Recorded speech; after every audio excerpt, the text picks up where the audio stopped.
interest rates are really coming down. Let's look at this, OCBC's 360. This is an account that I'm using personally, and recently they've announced that as of 1st of May 2025, they will be cutting the rates given from this account. Previously, it was at a max of 7.65% EIR, which is effective interest rate, but right now the max is 6.3%. Actually, this max is not what I recommend most people to achieve because you have to buy a lot of products, correct? For myself, I'm only depositing salary and also doing the credit card spend. So previously, I was getting 2 plus 0.6%, which is 2.6. Now, moving forward, I'm only getting 2.1%. But OCBC is not the only one cutting rates. UOB is also cutting rates for their flagship UOB One account. This is a very popular account among my private clients. And let me pull out a quick table for you to see the changes. Previously, the effective interest rates was at 4% per annum max. We do card spend and salary crediting and have up to 150,000. But as of 1st of May 2025, the max will be cut to 3.3%. If you have less than 75%, it's only at 2.3%. I think this trend of bank cutting rates is going to persist for a long while, maybe permanently. That's why I've created this video to share with you on 5 things to not do, especially with interest rates coming down. So if you're curious to find out, continue watching. Hi guys, welcome back. Let's start with the first thing not to do, which is to move from one bank to another. OCBC is cutting their 360 account, UOB is cutting their UOB One account, but I haven't mentioned about DBS multiplier, correct? As of now, so far, they've communicated that they will not be cutting rates for it. But that doesn't mean that we should all move towards DBS multiplier, because general interest rate affects all banks in terms of what they can offer. In my view, it's a matter of time before DBS multiplier will also need to revise its rates. Let's also look at what digital banks are offering right now. As mentioned in the article, all 3 digital banks have lowered their savings rates. If you have been thinking of changing bank accounts, luckily I've brought up this, that the rate is never guaranteed.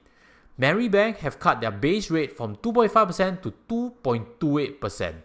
GXS, they are cutting from 2.38% to 2.08% only. Mentioned over here also that GXS customers can earn bonus rates of 0.4% and 0.5% if you choose to lock in some funds under the Boost Pocket for 1 or 3 months.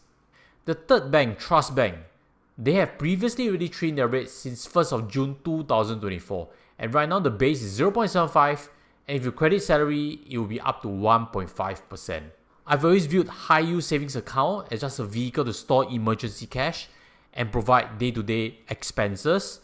It reiterates again, everybody is roughly in the same direction, plus minus a little bit, whether you get 0.28 or 2.28, really doesn't make you rich. There is no billionaire that has been built through savings. All billionaires got there through investing, either in equity, which is stocks, or in properties. So with that cleared, let's move on to the second thing not to do, which is to keep rolling T-bills. Actually, T-bills are not the worst to roll. I think the worst is fixed deposits. Never mind, but let's look at what the latest T-bills are. As of this moment of filming, by the way, I'm filming this late at night, so hopefully you appreciate the effort, so smash a like for it. And just now I was saying, as of end of April, the 6-month T-bill rates are not out yet. But based on what is trending on the market, I think it's safe to estimate it's going to be 2.4 to 2.5% only. Won't be any higher. I understand that the previous T-bills have actually inched up slightly, but the trend again is going downwards. At 2.4 to 2.5% for T-bills, quick reminder again, don't pump in your CPF OA, it's not beneficial. And at this rate, I think it's even better to go for the Singapore Savings Bonds. The May issue, which is going to close pretty soon, for 1 year is at 2.49%, and the average for 10 years is 2.69%. Slightly higher than CPF, but also starting to look unappetizing. At least Singapore Savings Bonds guarantees you long-term interest just in case rates continue to trend down. But moving forward, probably it's also not going to give you that much after all. Let's move on to the third thing not to do, which is to buy US Treasury bills or US dollar fixed deposits. Let me show you some examples. Right now on platforms, it's quite easy to buy US T-bills. And if you look at the rate, you see 4+%, correct? Because this tracks very closely to Fed overnight rates. But again, when you buy US dollar assets, you are exposed to currency risk, correct? And I don't know if you know this, there are concerns about US dollar stability. Countries are selling away US treasuries, and that's why if you look at the US dollar index, it's trended down very aggressively ever since February, correct? This coincides a bit with Donald Trump's tariff war. Will this US dollar weakening trend continue? Personally, I think so, but currency is very hard to predict. Take for example, if you had bought 6 months ago a US T-bill when exchange rate was at 1.35%, things were looking trending up for US dollar, correct? But as of now, when it matures, you realize that there's a 3% exchange loss. You earn 4.5% but lose 3%, you might as well have parked in the Singapore T-bills. I know US Treasury bills have been popular recently, and if you have your own experience, leave them in the comment sections below too. Let's move on to the fourth thing not to do, which is to invest into high-yield bonds blindly. I think it's important to add context also. High-yield bonds can give returns, but if you buy blindly, for example, using just the targeted payout rate as your decision-making focus, I think that's what I'm trying to caution about. Let's look at the left-hand side. You'll see a 5 to 6% targeted payout portfolio would have certain investment-grade bonds and also high-yield bonds. Whereas on the right-hand side, targeted 5.5 to 6.5% one has even more in high-yield bonds. When you buy a portfolio like this, do note the high-yield bonds especially could be volatile. And let me show you an example of what's typically inside a portfolio. This is a global high-yield bond, and you would see that for the last 1 year, price was relatively stable, correct? But as US dollar has weakened, that has also caused a damage to prices. Actually, in the meanwhile, US long-term yields have actually inched up also. And as always, when interest rates go up, bond prices drop. Conversely, when interest rates go down, bond prices rise. Understanding this dynamic tells you also that when you buy high-yield bonds, you need a certain comfort in taking on currency risk as well as interest rate risk. All this risk, in my opinion, is still not as bad as the fifth thing not to do, that is to invest blindly into dividend-paying ETFs that use options. Let me show you some examples if you haven't seen them.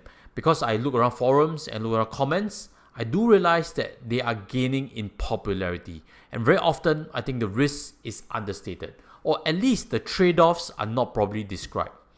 The first one that is seemingly very popular is actually this JP Morgan Equity Premium Income ETF with the ticker JEPI.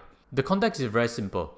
This fund can provide you 7+% in dividend yield. And what they do is to invest in US equities in a very defensive portfolio and sell call options. Later, I'll explain a bit more on the risks. Another one very popular is this QYLD, which is Global X Nasdaq 100 Covered Call ETF. This one right now is even in the red for the last 5 years. What we can see also is that it promises high income potential and it pays monthly distributions from the option premiums it collects. Currently, the dividend yield is 12.95%, double digits, even higher than just now's JEPI. And the idea is to invest in Nasdaq stocks, correct? 12.95%. What is the catch? Let me explain it by plotting QYLD against QQQ ETF to represent Nasdaq. That is in yellow and QYLD is actually in blue. Yes, it is true that when you buy such an ETF, you can get 12+% dividend yield, and assuming you collected that over the last 5 years, you would be profitable. But do you realize that even after adding those in, you still be lagging purely investing in Nasdaq in a simple buy and hold strategy. This real return again is when Nasdaq has been climbing. What if Nasdaq goes through a prolonged bear market? Yes, the equity QQQ will lose, but also such a covered call ETF would also cause losses. In simple terms, when markets go up, the upside is capped. When markets come down, they also see losses. Many a times I see investors too fixated on the dividend yield and not realizing the risk reward. So with that, let me round out the 5 points. The first, Don't move from one bank to another. If interest rates continue to come down, they will all have to adjust rates. Number 2, don't keep rolling T-bills. If short-term rates are coming down, look for longer-term solutions. The third is don't buy US dollar T-bills or US dollar fixed deposits. The fourth is don't invest in high-yield bonds blindly. The fifth is don't invest into dividend-paying ETFs with options inside. So what to do, correct? Hopefully you agree with the message. Smash a like as always. And let me answer what to do exactly. Maybe this is a good starting point. There's actually someone in a news article, Mr. Dallas Go, and he has mentioned what he's been doing. He's been taking the rate cuts in stride and long diversified his spare cash into money market funds. Let me show you some money market funds and short-term bond funds that I use also for private clients. A very popular money market fund, Fullerton SGD Cash, is the blue line over there. Very stable. But when interest rates come down, do expect this to flatten. Then short-term bond funds are Nikko AM Shandon Short-Term Bond and United SGD Fund. Both of this has some volatility and recently also came down when interest rates spike, correct? They are in the yellow and red line over there. But all in all, these two could provide a little bit more in terms of rate of return, simply because you will be taking on interest rate risk. 3+% I think is still possible in current market climate. Then he's also mentioned that he's allocating more money each month towards equities and he's glad that he's invested into Singapore banks for their dividends. I like the part especially in allocating monthly towards equities. That is just averaging slowly and building your positions. Recently bank prices have came down, correct? And if you have bought slowly, this could be good times to average in. And when prices come down, you will not panic. You see them as further opportunities to average down your costs for long-term gains. Whether it's bank stocks or other Singapore stocks, if you are curious to find a bit more what to invest, I have a video to recommend you. And number 4 in the list is actually doing very well right now with 53% year-to-date gains. If you haven't seen this video, check out my list of top 7 dividend stocks to buy in 2025. With that, sign off from me, I'll see you there. Take care as always. Goodbye.